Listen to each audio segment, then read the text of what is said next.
Hi, science will set you free. I'm an atheist and I don't believe in God because there is no evidence of his existence. I know why you believe in God. You believe in God because you don't know how things were formed. When you see anything, you say, oh, God made that.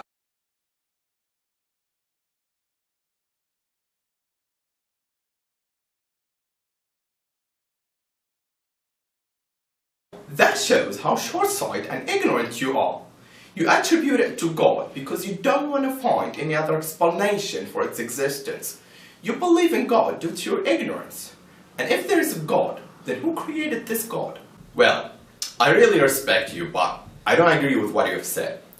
Do I believe in God because I don't know any other explanation for creation than I attribute it to God? Actually, no. I base my belief in God on knowledge. How? When you see something such as camera, oh come on, this is an old argument. Please let me continue answering you, then you can say what you want. Okay. When you see something such as camera, do you say that camera was designed by someone or was it through a very slow process? Common sense says it was designed by someone.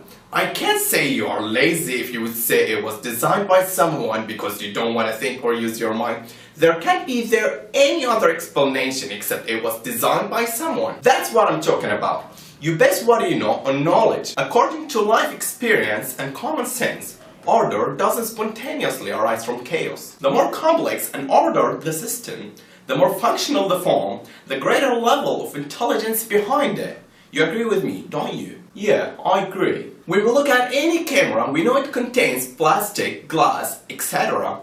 And we know it all comes from sand and oil. If you found this camera in the desert, can you say this camera came from billions of years of random events? No. Why? As we agreed, order doesn't spontaneously arise from chaos. Good. So what about the origin of the first cell? It's by very slow process. Okay, now let's see if random events or a very slow process could produce one cell or even one protein. Protein consists of amino acids, and there are more than 250 varieties of amino acids in natural. Only 20 are found in the living organisms. The selected amino acids in protein must be left-handed, not right-handed. After the proper amino acids have been selected in the correct amounts, they need to be arranged in a particular sequence for protein to be formed. After arranging in the correct sequence, the selected amino acids must be joined together with a peptide bond. If the process I just told you about doesn't occur, then amino acids won't form a protein. I'll try to make it simple for you to understand by giving you an example. Let's say we have 20 blind men, each with a deck of playing cards. And what we want are 200 playing cards in the correct order, which are a total of 1040 playing cards. The correct order is Ace, 2, 3, 4 up to the 10 of hearts for each blind man. And give each blind man one deck of cards after you're done shuffling them. Then let each blind man to lay out the playing cards in the correct order. What is the chance that one blind man lay out the 10 cards in the correct order? It's quite unlikely, but yet, it's not impossible. Okay, what if there were 2 or 3 blind men? Still not impossible. What if there were 15 or 20 blind men? That's impossible! But let's say that a miracle had occurred and those 20 blind men laid out the playing cards in the correct order.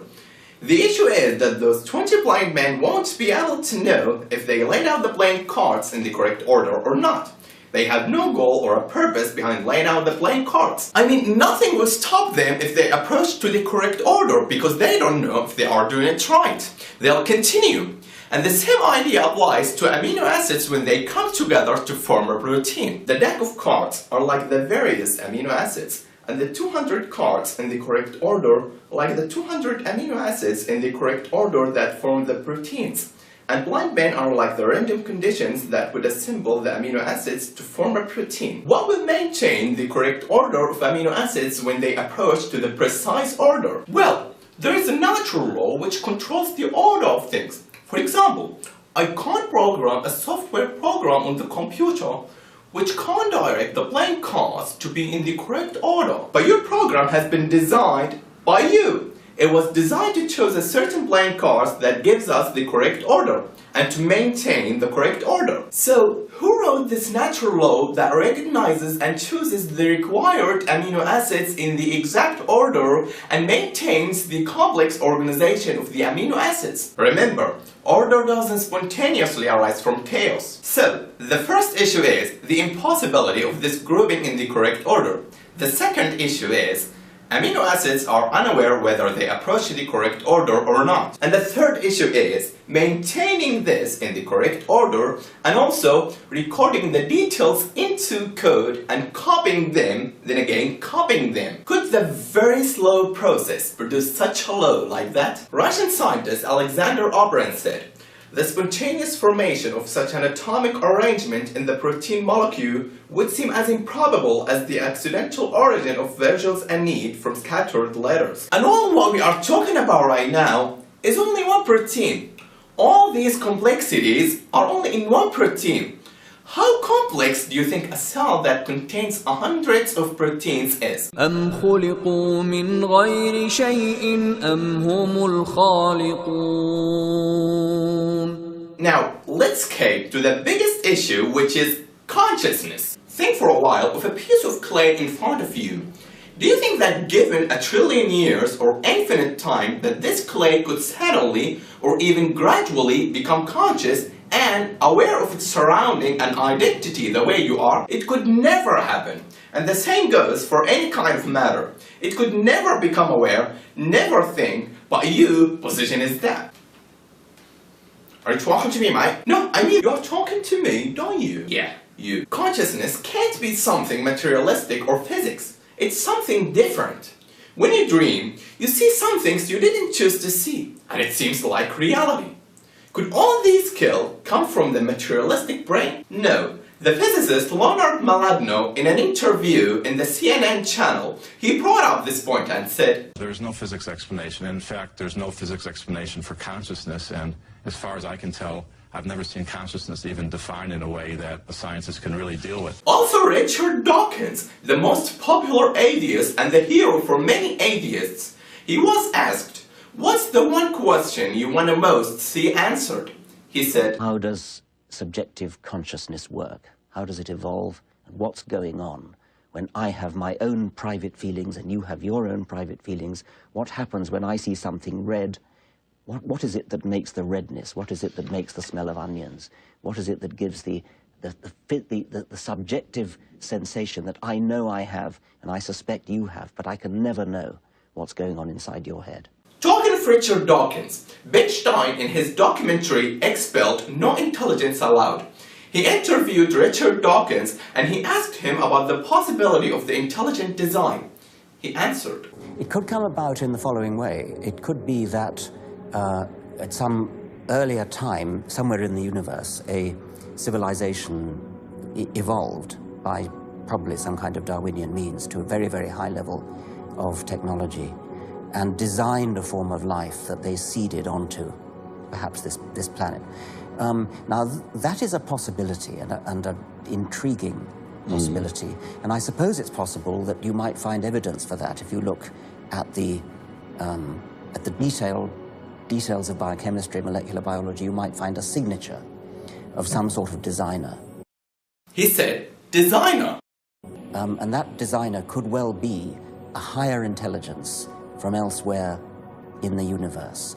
Well, but that higher intelligence would itself have had to have come about by some explicable or ultimately explicable process. It couldn't have just jumped into existence spontaneously. That's the point. Yes, Dawkins.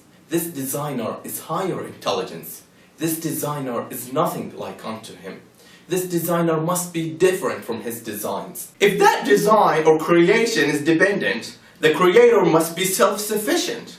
And if that creation is finite, the creator must be eternal. And if that creation is confined by space and time, the creator must be free of it. We can see that Dawkins has an issue with the mystery of where did this designer come from.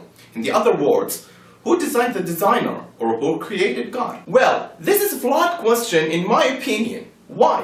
Designer has his own attributes and the designs have their own attributes. And you are here mixing and confusing the attributes of the designer with the attributes of the designs. For example, I made this ball. Here, I'm the designer and this ball is the design. My attributes, I feel, think, see and sleep. Ball doesn't have these attributes. You can't claim that ball think or feel.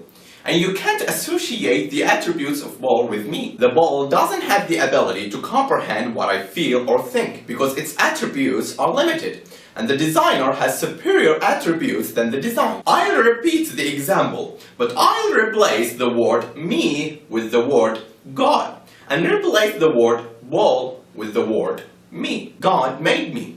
God is the designer, and I'm the design. God's attributes are self-sufficient, eternal, and not confined by space and time. I don't have these attributes, and you can't claim that I am eternal or self-sufficient. You can't associate my attributes with God. I don't have the ability to comprehend or imagine that God has no beginning, because my attributes are limited, and the human mind can't comprehend everything. This is something beyond our grasp. هو الأول والآخر والظاهر والباطن وهو بكل شيء عليم. I bear witness that there is no God but Allah, and I bear witness that Muhammad is the messenger of Allah, and I bear witness that Jesus is the servant of Allah and his messenger. Thanks for watching this video, and I do apologize if I said anything wrong. See you later. قل هو الله أحد الله الصمد لم يلد ولم يولد ولم يكن له كفوا أحد